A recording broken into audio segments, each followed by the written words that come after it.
ఏం చేయాలనుకుంటే బాగా ఆకలేసి మ్యాగీ చేద్దామని డిసైడ్ అయిపోయాం నేను మా చెల్లి. ఓకే మ్యాగీ చేద్దామా? ఫస్ట్ మనం పొయ్యి మీద గిన్నె పెట్టుకొని స్టవ్ ఆన్ చేసుకొని, ఓకే స్టవ్ ఆన్ చేసుకున్న తర్వాత అందులో కొంచెం వాటర్ వేద్దాం. ఇంకొంచెం వాటర్ వేద్దామా? ఇంకా నీరే సరే మా చెల్లి ఉందా ఎటకారం ఎక్కువ. ఓకే మనం తెచ్చుకున్న మ్యాగీ ప్యాకెట్లు కట్ చేద్దాం. మన వాటర్ మరుగుతూ ఉంటాయి. సో ఇది హీట్ అయ్యే లోపల మనం మ్యాగీ ప్యాకెట్లు కట్ చేసుకుని రెడీగా చేసుకుందాం. ఇవి వాడిచిన మసాలా ప్యాకెట్. సో మనం దీన్ని కూడా బాయిల్ అయిపోయింది. ఇప్పుడు మనం కట్ చేసి పెట్టుకున్న మసాలా ప్యాకెట్స్.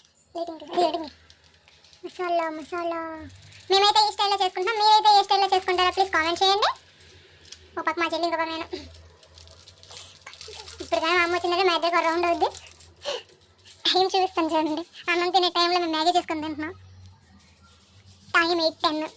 మా అమ్మ క్యాంప్ వెళ్ళింది. వెళ్ళి వచ్చేలోపు మ్యాగీ మొత్తం చేసి